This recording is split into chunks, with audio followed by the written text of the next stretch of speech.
Next speaker is Adam Stivers, who is an associate professor and department chair of finance in the College of Business Administration at the University of Wisconsin-La Crosse, and he has the floor. All right, thank you.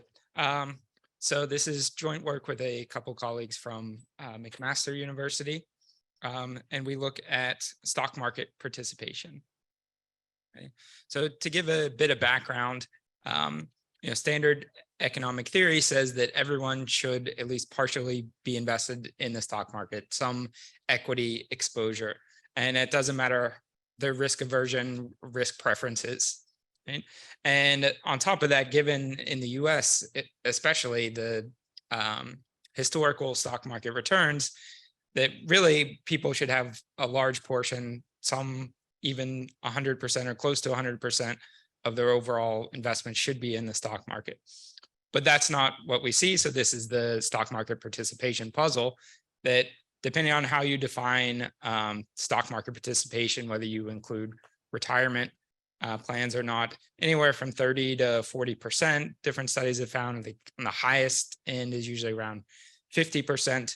And that's even lower for most European countries.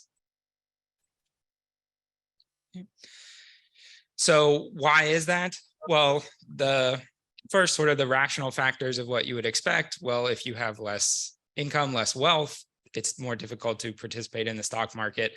And also to participate for the first time, there's participation costs, right? There's sort of startup costs of the time and effort required to get started, know what you're doing.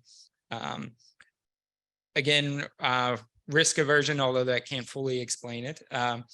And what return you would expect by participating in the stock market, how much risk you would perceive there to be as well.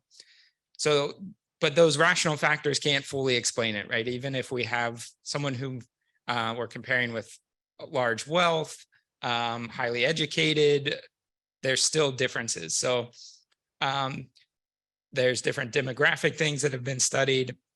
People also find that knowledge of the task at hand is important. So that can be both specific knowledge to investing in the stock market or just general financial literacy, intelligence. Also different behavioral factors, genetic and environmental factors, and political factors as well have all been found to have some effect on the decision whether to participate in the stock market or not. So based on that, we have two main research questions that we look at. So first, do cognitive skills, which we define as intelligence, so the cognitive ability that's been mentioned from the UAS data is what we use to measure that. And then also what we label as non-cognitive skills. And for that, we define it as conscientiousness and emotional stability. Emotional stability would be the inverse of neuroticism, if you're familiar with the OCEAN, the big 5 personality traits.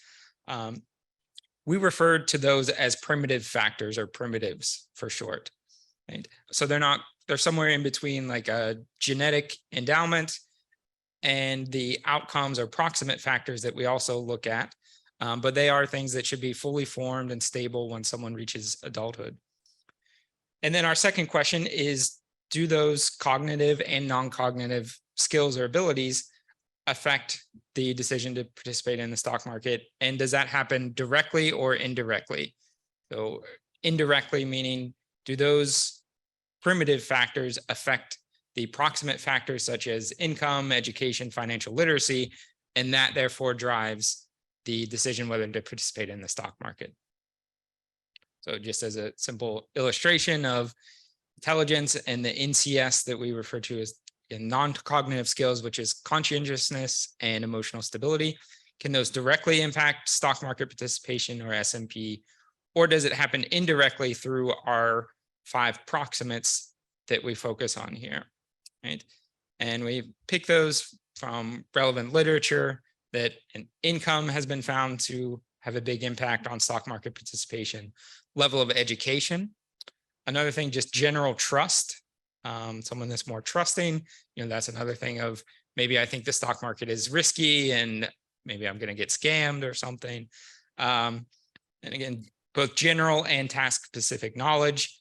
And then something that came from the UAS study, the absence of stock market ignorance, which I'll get to in a bit. Then our primitives. So again, the first intelligence or cognitive ability. So here there's actually mixed evidence on whether intelligence impacts the decision whether to participate in the stock market. So you see there's two studies with different conclusions that I list there. Then non-cognitive skills, people have looked at general personality traits, locus of control, and genetic endowments, as I mentioned.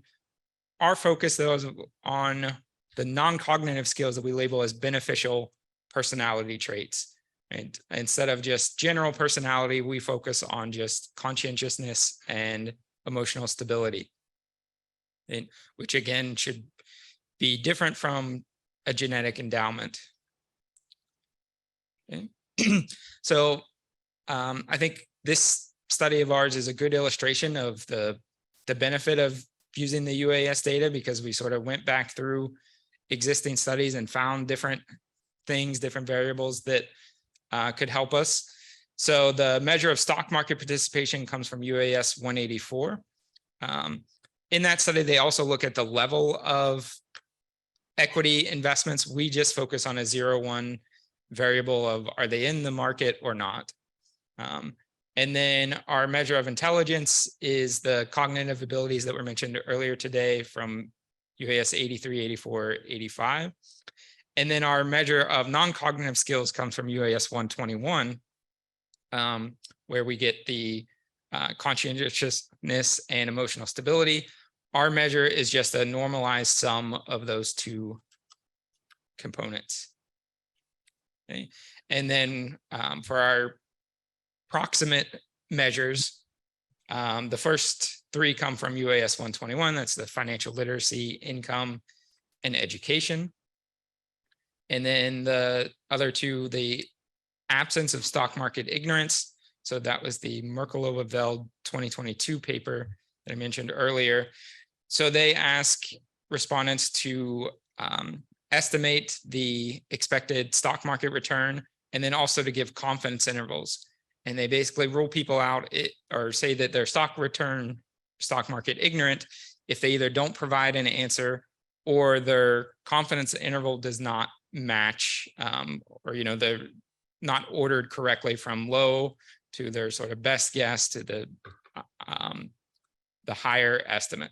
And then we also get a measure of trust based on a Likert scale from that UAS 184, and we have some other things we control for as well. So I realize my numbers are a bit small here, but I'll just try to point out a few things. So here's just a correlation matrix that shows there is a positive and significant correlation between our non-cognitive skills and intelligence and our 5 proximates. Again, income, education, financial literacy, trust, and the more task-specific absence of stock market ignorance. And then in our regression approach, first we see that the proximates that we pick do have the expected and significant effect on stock market participation. But then we also see that our primitives, again, the intelligence or cognitive ability and the non-cognitive skills, also have a significant and positive effect on stock market participation. And that's true whether we just include conscientiousness and stability, or whether we group them together as non-cognitive skills, and whether we include controls or not. And then here we also find that these primitive factors of intelligence, non-cognitive skills, they are significantly related to the proximate factors, again, those 5 things that I mentioned. So they have a significant relationship with those as well. And I'll skip over these 2 quickly, but basically we look at how much of the proximate effect comes from intelligence or non-cognitive skills, and then vice versa, how much of intelligence and non-cognitive skills as it relates to stock market participation comes from these different proximate factors. And then sort of the main results, when we include everything together, we see intelligence is no longer significant. So that sort of demonstrates the discrepancy that's been found in the literature. But then our non-cognitive skills are still weakly significant at 5% level, even when we control for those. So to conclude, we demonstrate that these non-cognitive skills are another determinant of stock market participation, and they remain even after controlling for the known factors. Intelligence does impact it, but it's entirely indirectly. It does not retain its significance when these other known factors are included. And our third contribution is we try to provide a breakdown of how much these, what we label as primitive and proximate determinants, how much they shape this particular equity decision. Oh, that's it. Thank you.